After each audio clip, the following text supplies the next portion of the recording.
So hey guys, welcome back. This is Anmol Shukla and a very warm welcome to my YouTube channel History with me. आज के इस lecture में हम बात करने जा रहे हैं, एक छोटा सा लेक्चर होगा जिसमें हम समझेंगे कि भाई कैजुअल इनकम क्या होती है। सो कैजुअल इनकम समझने से पहले अगर आप चैनल में नए हैं, चैनल को सब्सक्राइब कर दें, बेल का आइकन दबा दें ताकि आगे आने वाली कोई भी वीडियो की नोटिफिकेशन या कोई भी पोस्ट आपसे मिस ना हो। शुरू करते हैं। कैजुअल इनकम, जैसा कि नाम से ही आपको क्लियर है कि भाई कैजुअल इनकम मतलब जो कैजुअल हो काफ़ी, दैट मीन्स कि उसका कोई रूटीन ना हो, यानी कि वो एक ऐसी इनकम है जो कि इरेग्युलरली आपको रिसीव हो सकती है, ओकेजनल होती है वो नेचर में, वो स्टेबल नहीं होती, वो इनकंसिस्टेंट होती है, वो कंसिस्टेंट नहीं होती, एक्सीडेंटल होती है without any stipulation. So basically as the name suggest itself, casual income refers to any income that is irregular or occasional in nature। यानी कि कहीं ना कहीं वो ऐसी इनकम है जो कि रेगुलर इन नेचर नहीं है, जो कि सीजनल या ओकेजनल है। So it is not an income which you will receive from a stable और कंसिस्टेंट सोर्स। तो ये उस तरीके की इनकम नहीं है जो कि स्टेबल और कंसिस्टेंट सोर्स से आपको कहीं ना कहीं रिसीव होती है। दूसरी इंपॉर्टेंट बात जो आपको याद रखनी है कैजुअल इनकम के बारे में, कि ये फुल्ली टैक्सेबल होती है। Casual income is fully taxable, यानी कि इन पर पूरा का पूरा जो है टैक्स जितना लगना चाहिए वो लगता है।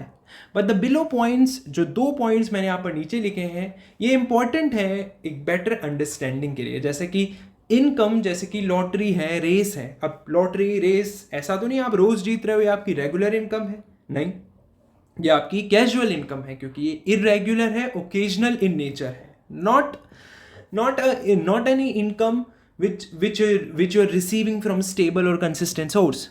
so जो ये इनकम होती है जैसे लॉटरी, रेस, ये जो है ये कहीं ना कहीं टैक्सेबल होती है 30% के रेट पर। तो आपको याद रखना है कि casual income like lottery, race, these income are taxable at the special rate of 30%। फिर दूसरी इंपॉर्टेंट बात कि कैजुअल इनकम को हम सेट ऑफ नहीं कर सकते दूसरी कैजुअल इनकम को लेके, कि किसी दूसरी कैजुअल इनकम के अगेंस्ट आपने एक कैजुअल इनकम को सेट ऑफ कर दिया, या आप ये चाहो कि एक कैजुअल इनकम को आप दूसरे हेड पे जाके उस जो लॉस हुआ है कैजुअल इनकम का, उस लॉस को सेट ऑफ करने के लिए आप किसी और हेड में गए इनकम के और वहाँ से आपने सेट ऑफ कर दिया, तो ये भी पॉसिबल नहीं है। So you need to understand this, casual income can not be set off against other casual income, as well as casual income can not be use for setting off loss of other head, या किसी और head का loss है तो उसको cover up करने के लिए अगर आप कैजुअल इनकम में सेट ऑफ करो, वो भी पॉसिबल नहीं है। You can not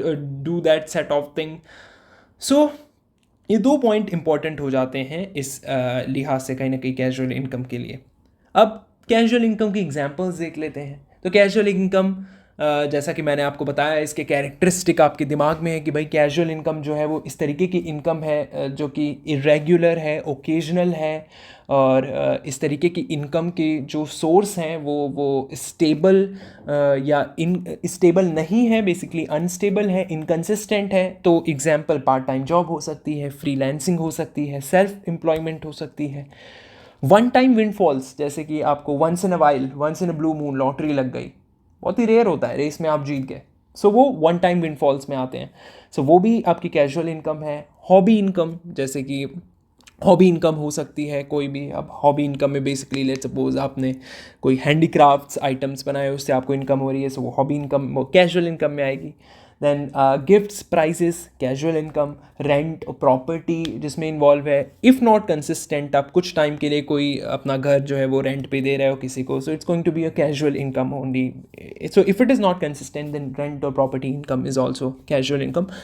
So I hope you got an idea about casual income. Basically an income in which the receipt is basically accidental and without any stipulation. ये तो law की भाषा है, but basically it refers to any income that is irregular or occasional in nature, and it is not an income which you will receive from a stable or a consistent source. So that's it for this video. Thank you very much. See you in the next lecture, जहाँ पर हम बात करेंगे assessment year और previous year की। Assessment year जिसका section 2 sub section 9 है, और प्रीवियस ईयर जिसका सेक्शन 3 है। तो समझेंगे उस वीडियो को। Till then keep studying, take care.